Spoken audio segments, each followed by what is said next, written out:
Hey, everybody. I'm just in from another visit to my mom's nursing home. And I just wanted to see how everybody out there is doing, all you caregivers. And I wanted to share just a few things with you.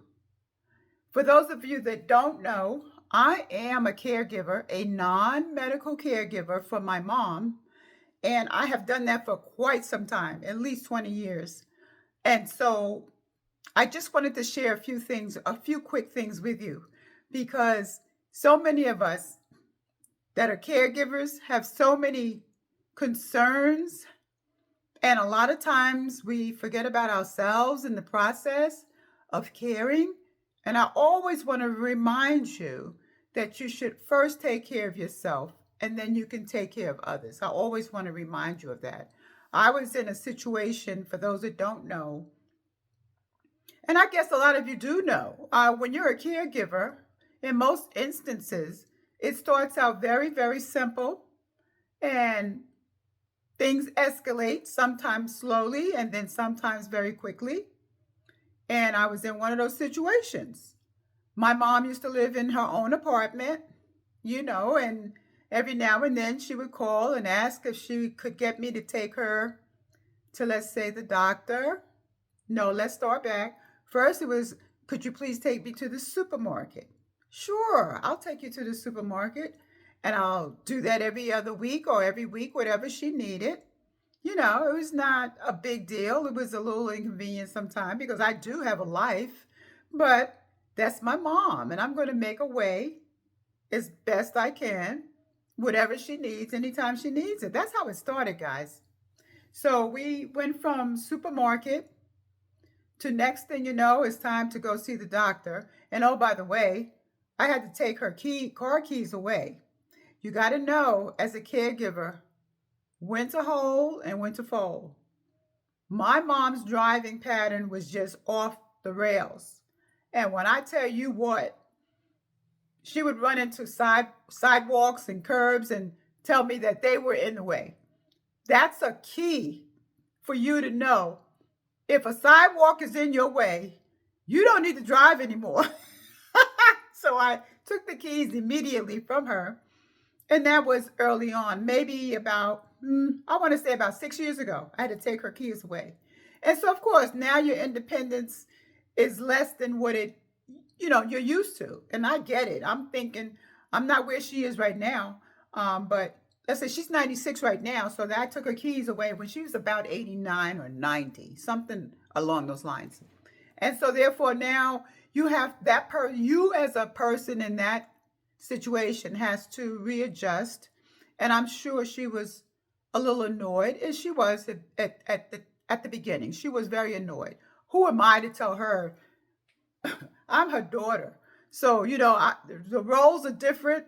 I'm her daughter, but I'm her caregiver.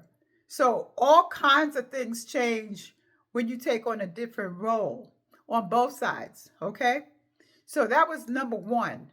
I had to take the keys away to preserve her life and everybody else's life around her. Okay. So that meant that now she had to have a way of transportation to get where she was going. So, long story short, I began to take her to the food shopping, and then it went on to doctor appointments, and then it went on to entertainment.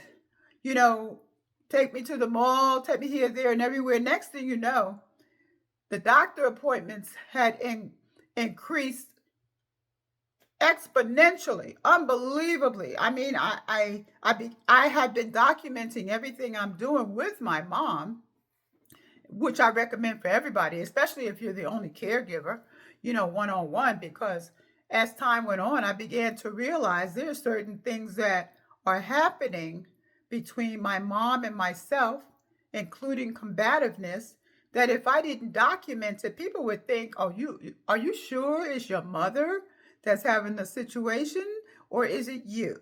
You know what I'm saying? I've been through all of that, just so you know.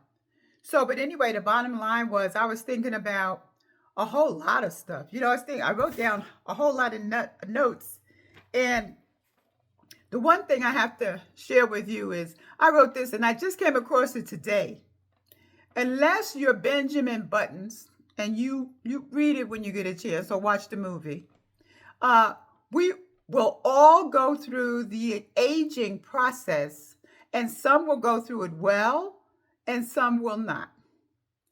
With some, the age rage takes front and center stage, where watching yourself age is not handled well.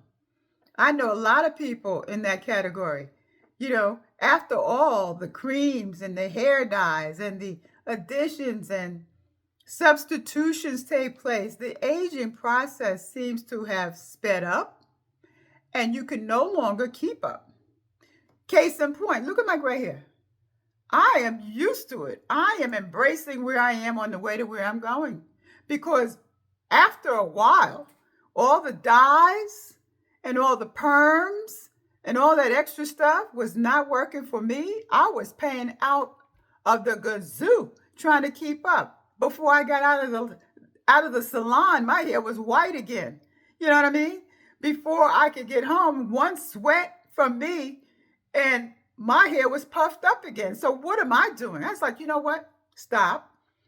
I'm going to embrace where I am on the way to where I'm going, especially in this journey of caregiving. Are you kidding me? If I could just keep my sanity, I'll worry about everything else later. But anyway, back to this. My notes. I said on the bottom, I said, you know what? Have you and your family had that round table discussion on procedures you'll take if a parent, spouse, child, sibling, loved one is needing end of life or unexpected hiccups in normal life sequences? When I began caring for my mom, food shopping, doctor appointments, laundry, nail salon, entertainment, it all seemed doable. Inconvenient, but doable. But after all, that's my mom. That's what I kept telling myself. That's the reel that kept going around in my head. That's my mom. So no problem. I can do all these things for my mom. She cared for me for years and did it willingly. So why wouldn't I do the same for my mom? However, side note, we went from, what did I put here? We went from aches and pains to agitation to being stooped over to using canes to using walkers, and now they are in a wheelchair. Okay, so anger, uncertainty, rage, combativeness. Finally, my mom's in a nursing home. That's the bottom line. That's what I'm getting to. So as a caregiver, a lot of people I've spoken to recently are so concerned that, oh no, I cannot possibly think of putting my mom in any kind of facility, nursing home, rehab center, none of that. Because that's not where we want her to be. But in the meantime, I'm looking on the other side. They don't look too well, the caregivers themselves, because they're stressed out, they're exhausted, they're taking on more than they can handle, which I was doing. My mom's quality of life was dwindling. It was dwindling because I could not keep up with her medications. I could not feed her properly. I could not bathe her properly. And after a while, I couldn't do anything substantial for my mom because why? I was exhausted. So it came to a point in time, and always I go to the Lord. I say, Lord, I love my mom with everything in me. But I also recognize that I can't do this any further. I don't have any backup. I need some support. I don't know what to do next, but I do know I can't do this anymore. And as time went on, oh, by the way, my mom had been diagnosed with dementia. So that was another level of care that I was not familiar with. And as time progressed, things happened, you guys, that you would not believe. And we'll talk about that on another video. And there are certain things, certain periods in that process of learning about dementia in my mom that I saw certain things that happened where I could have connected the dots earlier, but I wasn't familiar. I was too shocked to see some of the things that my mom was doing. I'll just give you an example. My mom was using the remote for the TV as her telephone, and she thought it was okay.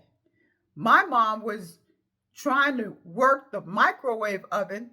She slammed that door open and shut so many times, and that wall where the microwave was the wall to my bedroom.